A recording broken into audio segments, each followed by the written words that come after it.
जय भीम। जैसा कि आप सभी जानते हैं कि 14 अप्रैल भारत रत्न बाबा साहब भीमराव अंबेडकर जी की जयंती है और सभी समाज के लोग इसको मनाते हैं। खासकर वंचित समाज के लोग, पीड़ित समाज के लोग, दलित समाज के लोग और वो सभी मानवतावादी लोग जो मानव एक समान की भावना को मानते हैं, ऊंच नीच के भेद को नहीं मानते हैं और बाबा साहब भीमराव अंबेडकर जी के बनाए संविधान पर विश्वास रखते हैं और बाबा साहब को विश्व रत्न और ये मानते हैं कि वो विश्व के सबसे पढ़े लिखे इंसानों में से एक थे, सिंबल ऑफ नॉलेज, जिन्हें उपाधि भी मिली हुई है।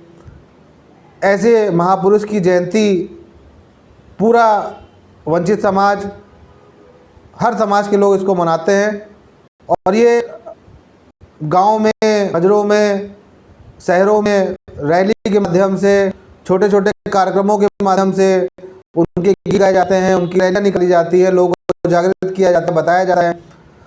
सभी लोग अपने बाबा साहब भीमराव अंबेडकर जी के प्रति अपनी श्रद्धा को अर्पित करते हैं, उनको नमन करते हैं, उनके विचारों को पढ़ते हैं, लोगों से सुनते हैं, जानते हैं, अपने बच्चों को ले जाते हैं।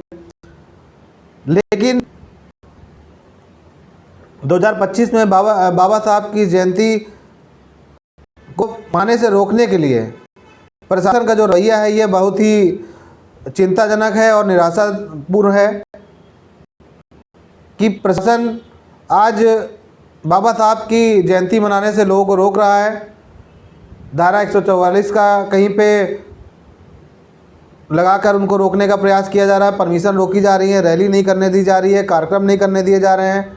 बहुत जगह से, मैं उत्तर प्रदेश के बहुत से ज़िलों से मेरे पास फ़ोन आया कि भाई हमारी परमिशन नहीं हो रही है।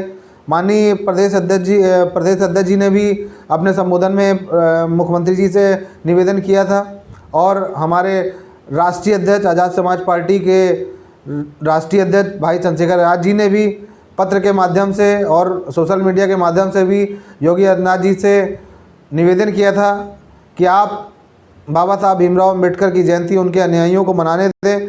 प्रशासन आप निर्देशित करें कि उनकी परमिशन को ना रोकें और परमिशन दें ताकि वो लोग अच्छी तरह से कानून के रहते हुए, अपने कानूनी धाराओं में रहते हुए, क्योंकि हम सभी कानून को मानने वाले लोग, जानने वाले लोग हैं, इसलिए हम लोग इसका उल्लंघन नहीं करते हैं और ना ही हमारे साथी कोई इसको करना भी चाहते हैं। तो इस तरह से हम लोग जयंती मनाना चाहते हैं, इसके लिए आप लोग परमिशन दें। लेकिन ये भाजपा सरकार तरह तरह से कानूनी धाराओं में बांधकर परमिशन रोकने का कार्य कर रही है, तो बहुत ही निराशापूर्ण है और ये बताता है कि भाजपा के लोग कितना बाबा साहब की इज्जत करते हैं। आज भाजपा की सरकार उत्तर प्रदेश में है।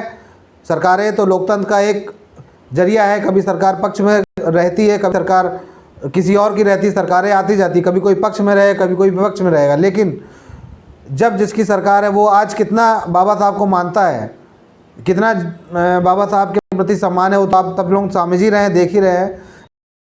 अगर आप सबको मानते हैं, योगी आदित्यनाथ जी बाबा साहब की अगर सम्मान करते हैं, उनकी बनाए हुए संविधान को मानते हैं, जिसकी वजह से आज वो पद पे बैठे भी हैं, तो उनको बाबा साहब के अनुयायियों को उनकी जयंती मनाने के लिए परमिशन देनी चाहिए। उनके प्रशासन, पुलिस प्रशासन को भी परमिशन देने के लिए उनको कहना चाहिए भाई इनकी जयंती मनाने के लिए इनके लोग अगर मनाना चाह रहे हैं तो वो लोग मनाएं, आप लोग इनको रोक नहीं सकते। रैली निकाल रहे हैं तो रैली निकालें, वो मजरों में कार्यक्रम कर रहे हैं तो कार्यक्रम करें, वो गाँव में अपने छोटे कार्यक्रम करना चाहते हैं तो करें। ये सही नहीं है, ये रवैया ठीक नहीं है। एक वंचित समाज के लोग जो बाबा साहब के अनुयायी ज़्यादा है, जो दलित पिछड़े समाज के लोग भी बाबा साहब को बहुत मानते हैं, अल्पसंख्यक समाज के लोग भी बाबा साहब को मानते हैं और वो सभी समतावादी लोग बाबा साहब को मानते हैं। सभी की भावनाएं इससे आहत हो रही है। इसलिए मैं योगी आदित्यनाथ जी से निवेदन करता हूं कि आप अपने प्रशासन को निर्देशित करें कि वो बाबा साहब की जयंती सभी को मनाने दें, कि बाबा साहब की जयंती मनाना हमारा अधिकार भी है। भारत का संविधान हमको ये हिस्सा संविधान में भी लिखा हुआ है कि आप अपने आराध्य की पूजा कर सकते हैं, जहाँ मन चाहता है वो उसकी उपासना की स्वतंत्रता का अधिकार है। ये तो प्रेम्बल में भी लिखा हुआ है। क्या उत्तर प्रदेश की सरकार बाबा साहब के कानून को नहीं मानती है, संविधान को नहीं मानती? क्या ये बताना चाहती है? किन धाराओं में लिखा है कि आप अपने आराध्य को नहीं मान सकते हैं, किसी अपने महापुरुष की जयंती नहीं मना सकते हैं? तो योगी आदित्यनाथ जी इस पे ध्यान दें और बाबा साहब के अनुयायियों को मेरी तरफ से बाबा साहब की जयंती की बहुत बहुत बधाई। जय भीम।